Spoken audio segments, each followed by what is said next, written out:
एक बार भगवान श्री ब्रह्मा जी को अभिमान हो गया। ब्रह्मा जी को क्या अभिमान हुआ?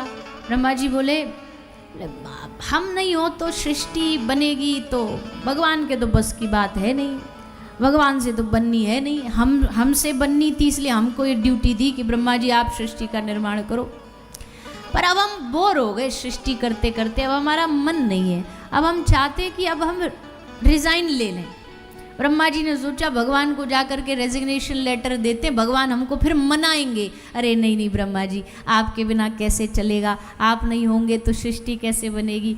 तो जब भगवान हमें मनाएंगे तो फिर से सृष्टि करने के ड्यूटी पे फिर से लग जाएंगे, पर एक बार थोड़ा करके देखते। तो ब्रह्मा जी ये सोच करके आए वैकुंठनाथ के पास। अब वैकुंठपति के पास पहुँचे तो देखा कि जब जैसे ही ब्रह्मा जी एंट्री कर रहे थे तो आज वैकुंठ के बाहर बड़ी लंबी लाइन लगी है।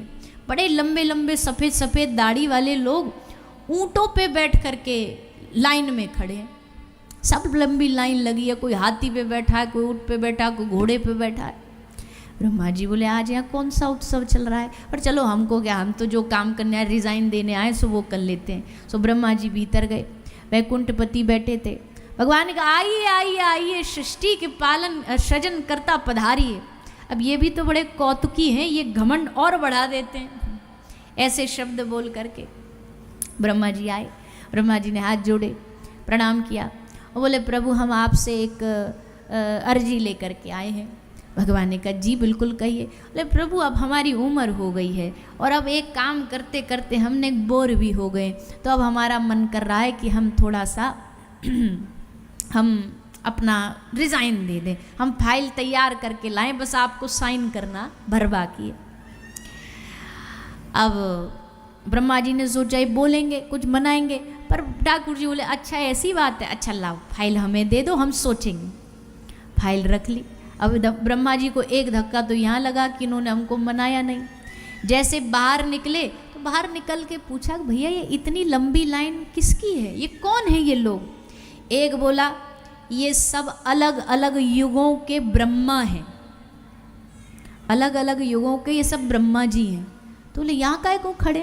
बोले इनको एक समय कभी घमंड हो गया था कि हमारी वजह से सृष्टि चल रही, तो घमंड घमंड में ये भगवान को रेजिग्नेशन लेटर दे गए, पत्र दे गए, इस्तीफा दे गए। ब्रह्मा जी बोले अच्छा। बोले अब काय को खड़े? बोले अब युग बीत गए, इनका दोबारा नंबर ही नहीं आया, इसलिए लाइन लगा के खड़े भगवान से प्रार्थना करने के लिए, प्रभु हमारा नंबर लगा दो। जैसे ब्रह्मा जी ने सुना, ब्रह्मा जी तुरंत यू टर्न मार के वापस आए, भगवान के चरणों में आके एकदम साष्टांग लेट गए। प्रभु त्राही माम क्षमा करो, हमसे भूल हो गई।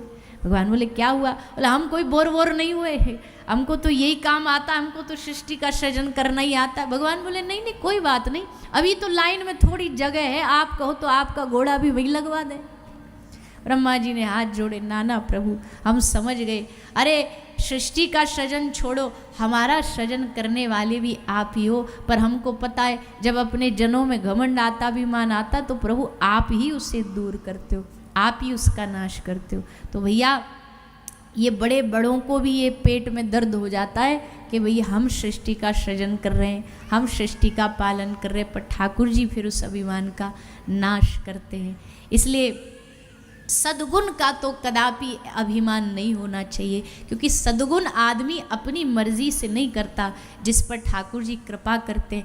आप यहाँ सच्ची बात बताएं, आप यहाँ अपनी मर्जी से कथा सुनने नहीं आए, यहाँ कोई एक शक्ति है, ताकत है जो आपको हाथ पकड़ कर के कथा सुनने लाई। नहीं तो ये मन, इसको कथा सुनना अच्छा लगता है, अरे 100 दलीलें पेश कर देगा, अरे कहाँ जा रहे हो कथा बता, घर में बैठो, वहाँ कथा में कहाँ धक्के खाओगे, ना चाय मिलेगी ना नाश्ता मिलेगा, जगह तो मिल नहीं रही, नाश्ता चाय तो जब मिलेगा, घर में बैठो आराम से। वैसे भी आजकल तो ये सब आते ही तो हैं, ये यूट्यूब पे टीवी पे, वहाँ सुन लेंगे। कम से कम घर में सोफा पे बैठ के आराम से कछु खाते खाते तो नमकीन खा लिया, फिर बीच में चाय पी ली। पर एक बात कहे, आप लोग अपने घर पे जो बैठ के कथा सुनते ना, वो भी वैसे कथा सुन सकते जैसे यहाँ कथा चल रही है। हमको एक व्यक्ति ने से बताया था कि उनका एक छोटा सा गांव है, गांव में एक ही टीवी है उसके घर में। तो बोलता हम कथा तो करा नहीं सकते क्योंकि व्यवस्थाओं में बड़ा खर्चा होता है, पर जैसे आपकी कथा आती है तो हम क्या करते, घर के आंगन में टीवी लगा देते, पूरे गांव को बुला लेते, पूरा गांव जैसे आपकी कथा में लोग आके बैठते वैसे हम बिछाई बिछाते हैं, वहाँ सब लोग बैठते कथा में, और अपने घरों से सब दिया लाते हैं, और जैसे ही आपकी कथा में आरती होती है तो ये लोग यहाँ टीवी की आरती करते हैं।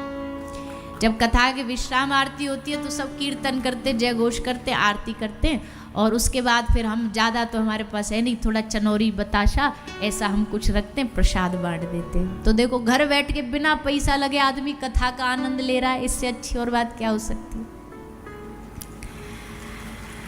पर मन है भैया, मन तो रोकता है, कथा में आने से 100 बहाने बनाएगा, पर फिर भगवान की कृपा लेकर के आती है। उसकी कृपा सद्गुणों से मन जुड़ाए रखती है। नहीं तो कलयुग है ये, यहाँ अच्छे कामों में मन नहीं लगता, बुरे कामों में बड़ी जल्दी मन लग जाता है। बुराई इतनी जल्दी पकड़ में आ जाती है, अच्छाई को पकड़ने में जीवन बीत जाता है। नशा छोड़ने में जीवन निकल जाता है, नशा पकड़ने में 2 मिनट लगते हैं।